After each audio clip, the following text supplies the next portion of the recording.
என்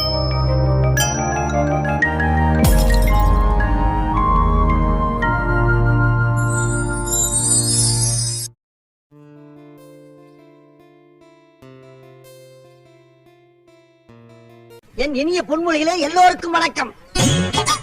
சிந்தித்து பேசு, சபையறிந்து பேசு, சமயமறிந்து பேசு, சான்றோர் மதிக்க பேசு, அன்பாக பேசு, அறிவாக பேசு, ஆன்றோர் மதிக்க பேசு, உண்மையை பேசு, ஊருக்காக பேசு, உருப்படியா பேசு, அக்கம் பக்கம் பார்த்து பேசு. பெரிய பாரதியாரே காலங்கட வந்து பொன்மொழி. கைஸ், இன்னைக்கு நம்ம ஏரியாவில் வந்து பார்த்தீங்கன்னா ஒரு கஸ்டமர் கால் பண்ணி எங்கள் வீட்டில் வந்து 1 வீக்காக வந்து டிவி வந்து ஒர்க் ஆகலை, அது சர்வீஸ் பண்ணி கொடுங்க அப்படின்னு சொல்லியிருந்தாங்க. அந்த சர்வீஸ் அட்டன் பண்ணுறதுக்காக வேண்டி நானும் தம்பி எங்கள் ஸ்பாட்டுக்கு போயாச்சுங்க. இங்கே டிஷன் சர்வீஸில் கடைசி எங்களுக்கு ஒரு டெஸ்ட் ஒன்று காத்திருந்தது. அது என்னங்கிறத நீங்கள் வீடியோ ஸ்கிப் பண்ணாமல் ஃபுல்லாக பாருங்கள். ஏன்னா டிஷன்டாக நீங்களே சர்வீஸ் பண்ணும் போது ஸ்கிப் பண்ணிங்கன்னா உங்களுக்கு ஒன்றும் புரியாது. டிவி ஆன் பண்ணதுக்கப்புறம் நோ சிக்னல் காமிச்சிது, அப்புறம் லோடின்னு காமிக்க ஆரம்பிச்சிருச்சு. ஓகே, நம்ம 2 மினிட்ஸ் வெயிட் பண்ணி பார்ப்போம் என்ன இஷ்யூ காட்டுது, என்ன எரர் கோடு வருதுங்கிறத பார்க்கலாம். Your digital TV is unable to receive signals. This could be due to bad weather. இந்தமாரி இஷ்யூ நீங்கள் ஃபேஸ் பண்ணிங்கன்னா ஃபஸ்ட்டு டிஷாண்டில் போய் சர்வீஸ் பார்க்காம ஃபஸ்ட்டு நீங்கள் என்ன பண்ண கேபிளை செக் பண்ணிக்கங்க. நான் வந்து பார்த்தீங்கன்னா சேட்டலைட் மீட்டரில் ஃபஸ்ட்டு சிக்னல் வருதாங்கிறத செக் பண்ணிக்கிறேன். சுத்தமாக வரவே இல்லைங்க, எந்த விதமான லெவலும் இல்லை. அதனால் கேபிளை வந்து நான் என்ன பண்ணிட்டேன், த்ரெட்டை உருவிட்டு கட் பண்ணிவிட்டு திரும்பவும் சேட்டலைட் மீட்டரில் வச்சு பார்த்தேன். அப்படி வச்சு பார்க்கும் போதும் பார்த்தீங்கன்னா நமக்கு எந்த விதமான லெவலும் காட்டலை. அதனால் சரி என்ன தான் இஷ்யூவாக இருக்குன்னு சொல்லிட்டு மாடியில் போய் பார்த்தலான்னு சொல்லிட்டு நானும் மாடிக்கு போனேன். மாடிக்கு போகும்போது நம்மளை பார்த்துட்டு ஒரு பூனை தெரிச்சு ஓட ஆரம்பிச்சிருச்சு. அப்புறம் நம்மளும் அந்த பூனைக்கு டாட்டா காமிச்சிட்டு நம்ம போய் டிஷாண்டனா கிட்ட போயாச்சு. டிஷாண்டா பார்க்குறதுக்கு முன்னால் கேபிள் கம்ப்ளீட்டாக செக் பண்ணலாம் அப்படின்னு சொல்லிட்டு பார்க்கும்போது ஒரு தென்னை மட்டை வந்து விழுந்து கிடந்துச்சு. அந்த தென்னை மட்டை நானும் தம்பி சேர்ந்து பார்த்தீங்கன்னா அந்த மாடி படிக்க அந்த பக்கம் தள்ளி விட்டுட்டு தம்பி அந்த கேபிளை செக் பண்ணான்னு சொல்லிட்டு அவனை சொன்னேன். கையை வச்சு இழுத்தோன்னே அவன் நல்லா ஃபுல்லாக உருவிட்டு வந்துருச்சு. ஓகே, டேப்பை கம்ப்ளீட்டாக கிளியர் பண்ணிடுறா அப்படின்னு சொன்னேன். அவனை கிளியர் பண்ண ஆரம்பிச்சிட்டான்.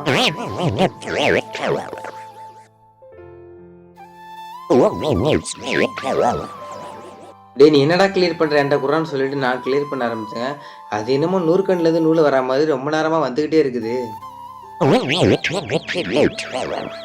ஒரு வழியாக அந்த டேப்பை கிளியர் பண்ணிட்டு த்ரெட்டில் இருந்துட்டு கேபிள் எல்லாத்தையும் உருவிட்டேன்.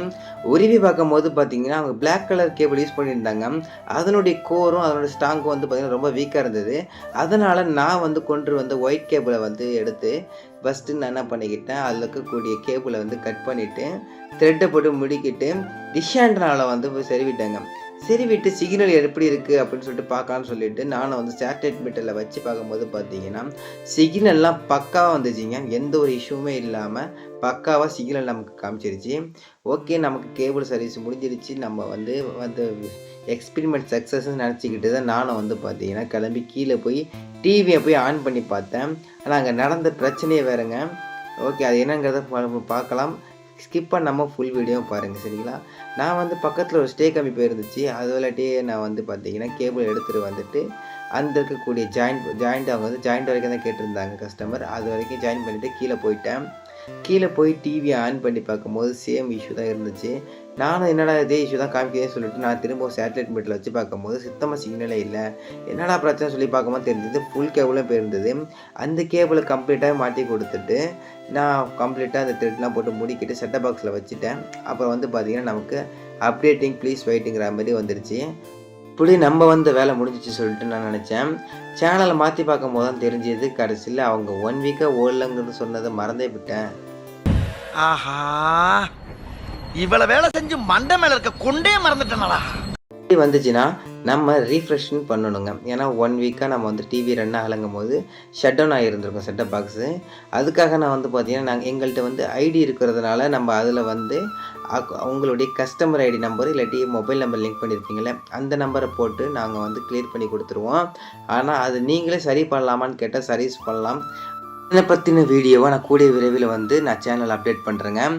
எப்போதுமே டிஷாண்டனா சர்வீஸ் நோ சிக்னல் எந்த இஷ்யூவை நீங்கள் அட்டன் பண்ணாலும் ஃபஸ்ட்டு டிஷாண்டனா போய் சர்வீஸ் பண்ணிடாதீங்க. அது எப்படி சர்வீஸ் பண்ணணும் அப்படிங்கிறத பற்றிய வீடியோவை ஆல்ரெடி என்னுடைய சேனலில் அப்டேட் பண்ணியிருக்கிறேன். அதனுடைய லிங்க்கை நான் டிஸ்கிரிப்ஷன்லேயும் ஐ பட்டன்லேயும் ஆட் பண்ணுறேன், மறக்காமல் போய் பாருங்கள். அப்புறம் ஒரு வழி இவங்களுக்கு நான் ரீஃப்ரெஷ் பண்ணதுக்கப்புறம் சேனல் ஓட ஆரம்பிச்சிருச்சு. எப்படி நம்ம வந்த வேலை முடிஞ்சிருச்சுன்னு சொல்லிட்டு நானும் தம்பியும் வந்து பார்த்தீங்கன்னா கிளம்பி வீட்டுக்கு போயிட்டோம். கைஸ், இது போல் டிஷ் அண்ட் சர்வீஸில் பார்த்தீங்கன்னா புதுசான விஷயங்கள், புதுசான பிரச்சனைகள்லாம் வரும். அந்த பிரச்சனைகள்லாம் எப்படி சரி செய்கிறதுங்கிறத பற்றினா அடுத்தடுத்த அப்டேட்ஸ் நம்மளோட வீடியோஸில் கண்டினியூஸாக வரப்போகுது. அது எப்படி பிரச்சனைலாம் சால்வ் பண்ணுறது அப்படிங்கிறத நீங்கள் தெரிஞ்சுக்கணும்னா இந்த வீடியோ லைக் பண்ணிட்டு கீழே இருக்கக்கூடிய சப்ஸ்கிரைபுங்கிற பட்டனை கிளிக் பண்ணிக்கங்க. வேறு ஏதாவது சந்தேகங்கள் இருந்தால் கமெண்ட் பாக்ஸில் கமெண்ட் பண்ணுங்கள். இது போல் ஒரு நல்ல வீடியோவில் உங்களை நான் சந்திக்கிறேன். டாட்டா, பாய் பாய்.